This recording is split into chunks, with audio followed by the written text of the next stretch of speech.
Welcome to this episode of What's Happening in Waupaca. I'm Joni Kern.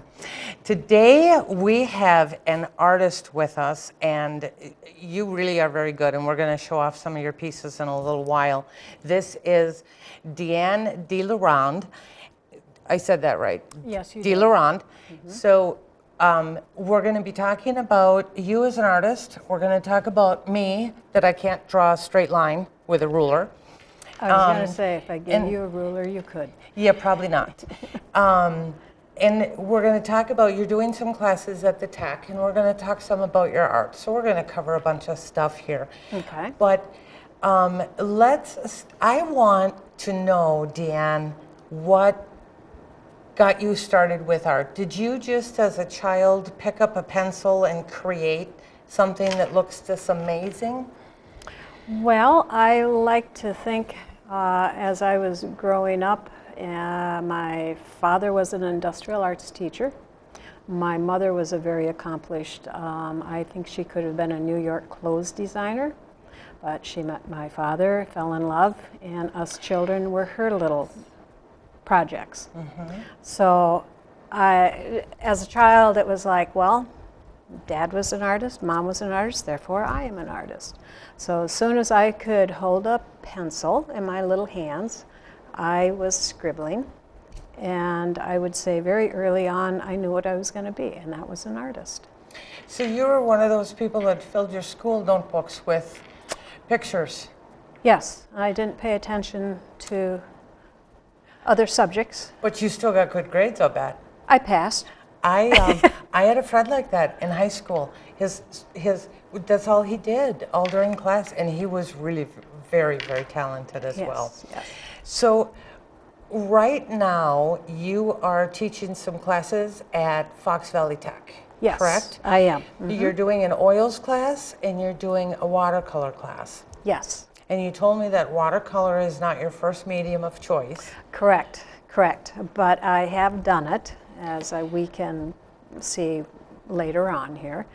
And I feel that manipulating color, whether it's in watercolor or oil or intaglio inks, is going to be kind of very similar. It is. So do you enjoy teaching? I do. I've spent a lifetime working and honing my skills, and at this point in time, yeah, I enjoy sharing and watching others enjoy the process of creating. So do I need to be able to draw this? I mean, let's show this one. This is absolutely amazing. And you did this, and of course it's a print of one of your originals. It's a print of an oil painting I did for the Evansville Veterinary Clinic. When was it? Back in '02. And that was pretty sizable. I was going to say maybe 2 feet by 3.5 feet, 4 feet, something like that. It's really an amazing painting. I mean, you captured the animals very well, the people. I mean, it's really amazing. It's beautiful. We're going to show off some of your work. You have a website. Yes. For your work, but we're also going to show off some of these. Now, are you Native American? I come from the French fur trade explorers. Our family came over from France to establish the first fur trading post. We married into the Ho-Chunk, the daughter of the chief back when. And there is a Ho-Chunk artist.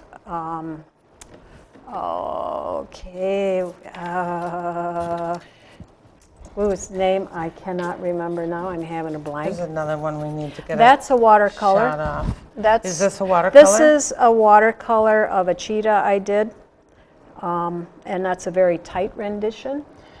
Started out, I mean, you can see the background where it's very loose, but then, as in a lot of the paintings, you build up your colors. So.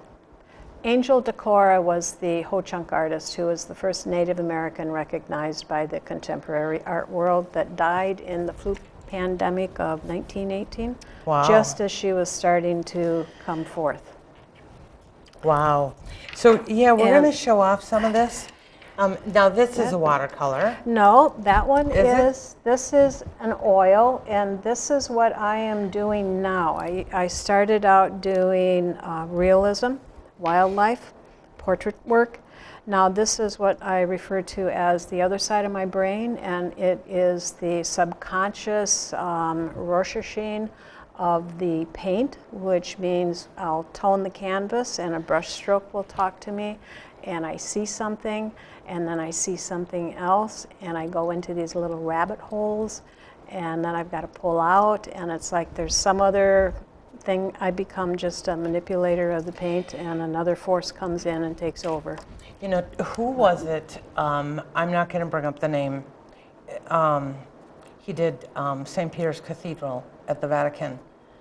Michelangelo? Michelangelo said that when he carved, he would get a piece of marble, and the piece of marble would tell him what was inside it. And he said, I'm not an artist. I just listen to the marble tell me what it's supposed to be. So it's very, very beautiful. And then this one has a story, and we have to talk about this story for a little bit. Yes. This is a piece that, one of my early pieces, and I have always been a fan of Johnny Depp. We were talking before the show, we were dating ourselves because we were Johnny Depp fans when he was on 21 Jump Street back in the, was it 70s or early 80s? 70s? 70s, late 70s, early 80s, I think, yes. Yeah, I usually tell people I'm 21, but nobody believes me. Now they really know. So this was a piece that I had the opportunity to meet Johnny Depp, and I think we should And we sneak have that little a picture picture. So see, now I know I'm just one step away from Johnny Depp because. Well, this is Oprah's, what is that board that she always, vision board? Because I have Johnny Depp pictures scattered throughout my house, and some very, very dear friends of mine down in Oklahoma. They are the keepers of the Comanche culture.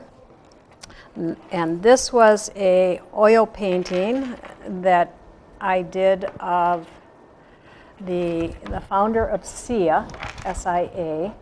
It was his, they called her Grandma. She was one of the last song catchers for the Comanches.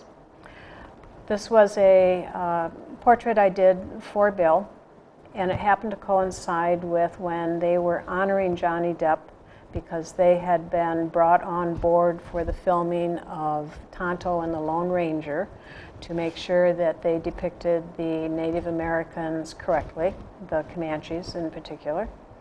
So I was able then to go down and meet Johnny, and it was very nice. Oh yes, yeah. And you told me he really is as nice a guy as I've heard he is, because I'm told he's very real, and he's not only that, but he's a genius as well. But well, yes, fabulous. So if you want to meet someone who has brushed against a star. Not just a star, Johnny Depp. Johnny, it's kind of like growing up being told that I'm the 13th cousin of the King of Norway. I think everybody is the 13th cousin, but that was like my claim to fame as a kid. So yes. Again, you're teaching classes at Fox Valley Tech. Yes. And we'll have their website on there, and you can look at their Facebook page as well, because our time together will be on the Facebook page and information about that class. But you can come in whether you're a beginner, intermediate, or professional and have some fun and learn something about color and art. Right, and I also just wanted to say for those who are really very beginning, we have materials that will see you through the first day, and at that time, that first day, I will get together with the individuals to make sure they get the right supplies with the quality to them at a lesser price than what you would get somewhere else. Is it expensive? I mean, is there a huge cost to being in an art class? No, I would say initially to get set up, we can get going very inexpensively, and anywhere from $25 on up. Oh, that's And not it's bad. it's like anything. If you decide you want to keep with it, then you can better your game. And the quality of your materials are definitely going to be to your advantage. And that's true, I think, in everything, but probably not something we would think of with taking an art class. So, Deanne, thank you so much for spending time with me today. This has been absolutely wonderful seeing your artwork and hearing about the class. I wasn't aware until today that Fox Valley Tech had some art classes. So that's a pretty exciting thing to add, because Fox Valley Tech has such a wide range of learning opportunities that it's nice to hear that art is one of them as well. Well, thank you. So- And I'm delighted to be a part of Fox Valley to help people enjoy art. Absolutely. It's fun. Yes. Yep. Thank you. Yeah, you're welcome. Thank you for being on again. And like we said, the websites will be up so we can take a look at what's going on.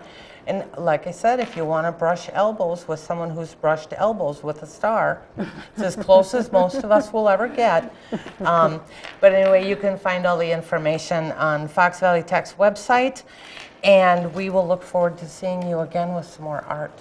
Thank you. Thank you very much. You bet. Thank you for joining us for this episode of What's Happening Waupaca. We'll see you next time.